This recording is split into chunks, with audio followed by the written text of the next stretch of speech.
Hello everyone, welcome to the second installment of the Coaches Show. I'm here with the head football coach of Summit High School, Coach Miller. Good to be back with you. Good, absolutely, man.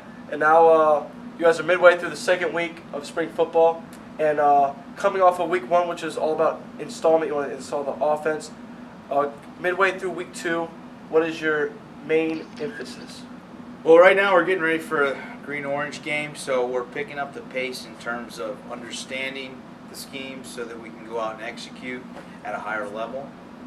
And we're competing against each other now. We're trying to determine who's going to be a starter for us in the fall, who are the guys that are basically separating themselves. So those are the kind of the things we're looking for. We're getting ready for the scrimmage, but we're also trying to we're trying to get a better idea of pinpointing who our key guys are going to be and where they're going to play, and certainly who's going to back those guys up. And then coming into week two, you guys finally got Coach Rizzo back, your defensive coordinator, after softball ended. And after getting a later start, what has been the main focus for them? Because I know you guys have a 4-4 front, and what have you guys really been working on there? Well, it's good getting Coach Rizzo back. Obviously, him, with being the defensive coordinator, we really didn't get much defense done at all while he was gone. So this week has been a primarily defensive emphasis to get the scheme in. We are a base 4-4, but I consider us more of a multiple front. We're a very aggressive attacking style of defense, and kind of goes to Coach Rizzo's personality is kind of the scheme that we have. We're very aggressive, and with him coming back and with Coach Mann, our linebacker coach, coming back from softball, we're now able to get that installation process, which is now well underway, so that they can get caught up to the offense, and guys will be ready for the game next week. And now coming off, now you have the defense and offense constantly working. Can you just give us a little information about your offensive and defensive coordinators, Coach Chris Parker, Coach Mark DeRuzzo? Can you just give us a little background about them and their careers? Absolutely. So Coach DeRuzzo is kind of a legend in our county. He's been coaching for over 30 years. He doesn't look like it because he's a gym teacher, so he's pretty rocked up. He's pretty chiseled.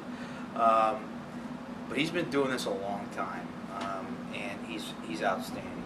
He's coached here at Seminole for 20 plus years, 25 years, and the kids respond to him. He adapts to the changes of the game. He adapts with the technology, how things have changed there, how kids receive coaching. So he's kind of seen it all, and he continues to adapt and grow as a coach. And when I got to Seminole, he was already here.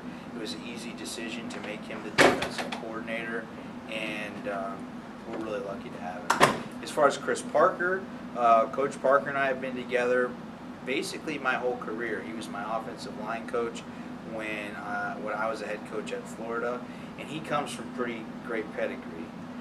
He was an offensive lineman at the University of Florida, and obviously playing at an SEC school, he comes from a pretty prestigious background as a player, and that transition to him becoming a really good coach. And he's young, he's energetic, and he's a real asset to us and a good friend.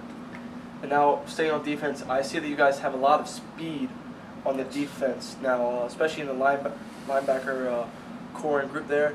Main Connor Gurney, I've been out to practices, he's flying around the field. Can you just, how big of an advantage is that coming into this year? Because this is the best defense that I've ever seen so far from being here at Summit as a student. There's no doubt. Defensively, we're going to be real good.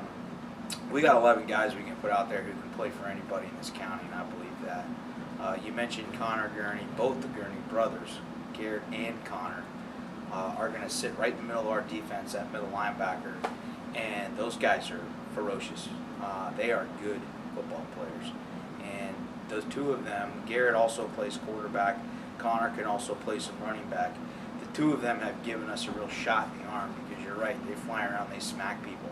The other linebackers, Garrett Klein, who was our starting quarterback last year, we've actually made the decision to get him on the defensive side of the ball this year.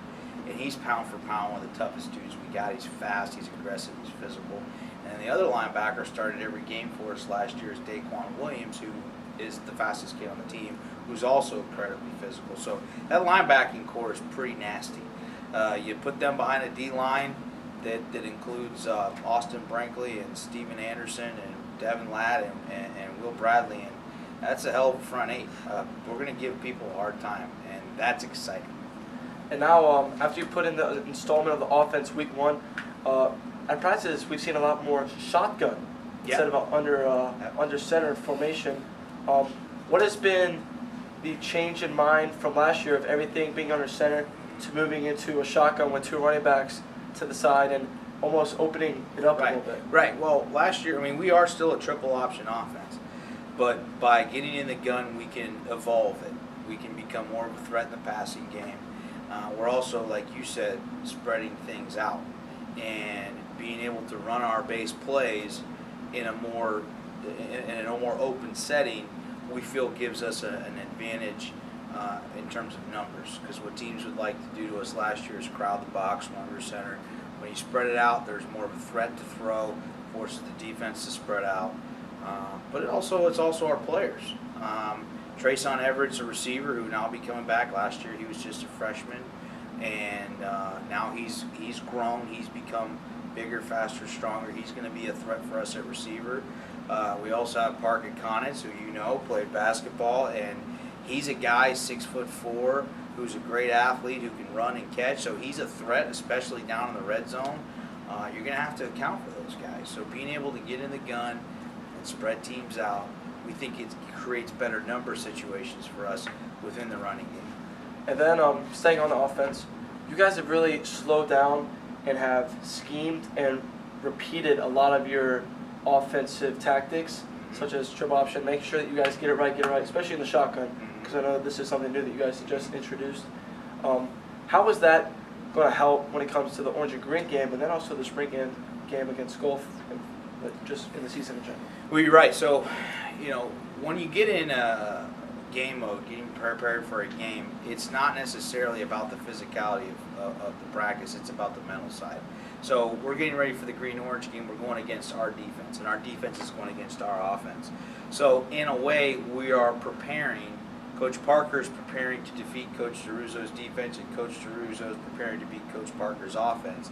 But what the kids are getting out of it is they're seeing, okay, this is what they do, meaning our defense. This is how we're going to defeat it. And Coach DeRuzzo does the same thing. This is what their offense does, which is our offense, and how we're going to stop them. So we kind of transition into a game plan mode versus fundamentals and all these things. We still focus on those every day, but it's more of a game plan mode. And in our situation right now, we're preparing to play ourselves. But the kids are getting used to the game plan process that they will see once we get into the regular season. And now your main position of scheming has been the offensive line, and they're very young and inexperienced. Yes. But with Idzinski, you're starting center out. Yeah, that hurts. How is that going to match up, not in the orange and green game, especially with the aggressive 8 that you just stated, but coming into golf? How are you guys going to be able to have this as a teaching moment and be able to build upon this? Well, it is tough. Grady is our starting center, and he's out. He's out with an illness. The unfortunate thing is the next guy up is Ryan Gregoire, who we've counted on, who did take some snaps for us a year ago. He's now out with a knee injury. Hopefully, it's not going to be too serious. So we've now turned to 2 other guys who we're very high on. Merrick Grego, who's new to football, but he's got a real big upside, and Owen Stevenson, who was our JV center a year ago. So it is unfortunate that those guys are out right now, but it's an opportunity for Merrick and Owen to step up into a more prominent role and cut their teeth a little bit. And so that's how we're viewing it. It is unfortunate, but in football, it's a next man up mentality. Guys are going to get hurt, injuries are going to happen, and guys are going to have to step up and graduate their game, so to speak. Yeah, and then last night you guys drafted the orange and green teams, and tell me what went through that. I saw that, if I'm not mistaken, you guys split up the Gurney brothers. Yep. but we don't want to leak too much information because it's supposed to come out It Thursday. is. I don't want to leak too much, but the big thing is splitting the Gurney brothers wasn't necessarily something that had to happen. It just happened that way. The two players, there's 4 players that had to be separate. One is Garrett Gurney and Garrett Klein because those are our quarterbacks. So one team had to have one, and the others was our centers. Owen and Merrick had to be on separate teams. But we split our coaching staff into 2 teams. We each had our own little war room areas and had our draft, which we do every year, which is a lot of fun. And it gets competitive for sure. And there's a lot of strategy involved, but it's going to be fun for the coaches and the players. Players, I should say, it'll be fun for the players, but the coaches might have more fun than the players do. And then what are going to be the rules and format for the Orange and Green Okay. game? Because our viewers that might be watching that on nhfs.com, we're going to be broadcasting that at 3 Friday. What is going to be? What's going to be like? Because we know there's no special teams really. Right, so what's going to happen is there's going to be 2 halves. Each half is 20 minutes long with a running clock. We don't want to go too overboard. The main thing we want to do is get out without any injuries. That's the main thing. The second thing is to get the work in. So it's going to be 2 20-minute halves with a running clock. Special teams will happen, but we'll use players from both teams to run what's called dead special teams. So we will kick off, we will kick extra points and field goals, but there'll be no rush.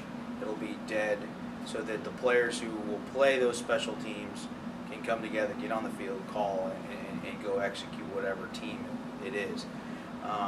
So special teams, the clock will stop during the play. The clock will run continuously. Each side will get 3 timeouts. Other than that, it's just going to be like a real football game. You'll have Coach Ceruzzo down there yelling at the officials, and the officials is Coach Delazzo and Coach Castine.